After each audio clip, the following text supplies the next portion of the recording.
Voici, en effet, à quoi ressemble le royaume des cieux. Un propriétaire sort le matin de bonne heure afin d'embaucher des ouvriers pour travailler dans son vignoble. Il convient avec eux de leur donner comme salaire une pièce d'argent pour la journée, puis il les envoie dans sa vigne. Vers 9 heures du matin, il sort de nouveau et en aperçoit d'autres qui se tiennent sur la place du marché sans rien faire. Il leur dit, « Vous aussi, allez travailler dans ma vigne et je vous paierai correctement. » Ils y vont. Il sort encore vers midi, puis vers 3 heures de l'après-midi et, chaque fois, il agit de la même manière. Enfin, étant ressorti à 5 heures du soir, il en trouve encore d'autres sur la place. Il leur dit, « Pourquoi restez-vous ainsi toute la journée à ne rien faire? C'est que personne ne nous a embauchés. Eh bien, vous aussi, allez travailler dans ma vigne. » Le soir, le propriétaire du vignoble dit à son administrateur, « Fais venir les ouvriers et donne-leur la paye. Tu commenceras par ceux qui ont été engagés les derniers, pour finir par les premiers. » Les ouvriers embauchés à 5 heures du soir se présentent d'abord et touchent chacun une pièce d'argent. Puis vient le tour des premiers engagés. Ils s'attendent à recevoir davantage, mais eux aussi touchent chacun une pièce d'argent.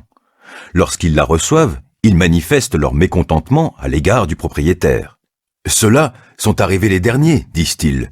Ils n'ont travaillé qu'1 heure, et tu leur as donné autant qu'à nous qui avons travaillé dur toute la journée sous la forte chaleur. » Mais le maître répond à l'un d'eux. « Mon ami, dit-il, je ne te fais pas le moindre tort. Une pièce d'argent. N'est-ce pas le salaire sur lequel nous étions d'accord? Prends donc ce qui te revient et rentre chez toi. Si cela me fait plaisir de donner au dernier arrivé autant qu'à toi, cela me regarde. Ne puis-je pas disposer de mon argent comme je le veux? Ou bien m'en veux-tu pour ma bonté? Voilà comment les derniers seront les premiers, et comment les premiers seront les derniers. » Alors qu'ils montaient à Jérusalem, Jésus prit les 12 à part et leur dit en cours de route, « Voici, nous montons à Jérusalem. Le Fils de l'homme y sera livré aux chefs des prêtres et aux spécialistes de la loi.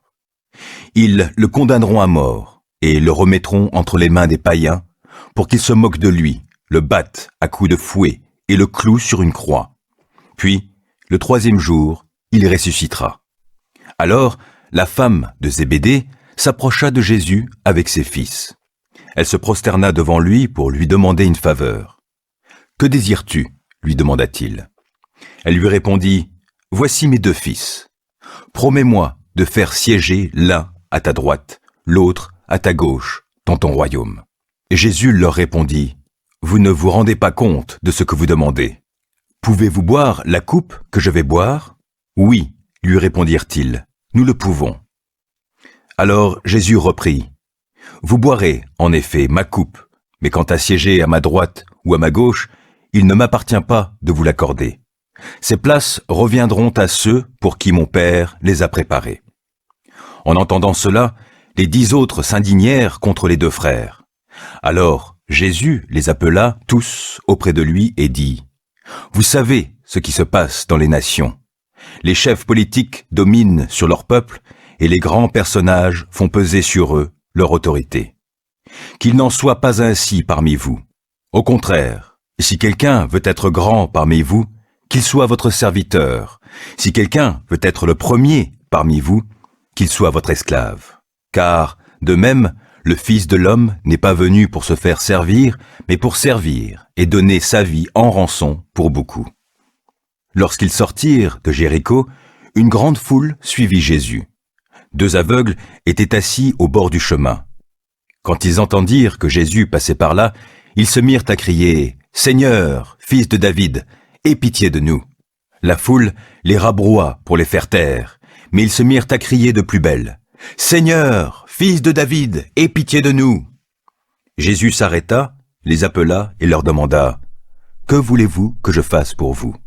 « Seigneur, répondirent-ils, que nos yeux s'ouvrent. » Pris de compassion pour eux, Jésus leur toucha les yeux. Aussitôt, ils recouvrèrent la vue et le suivirent.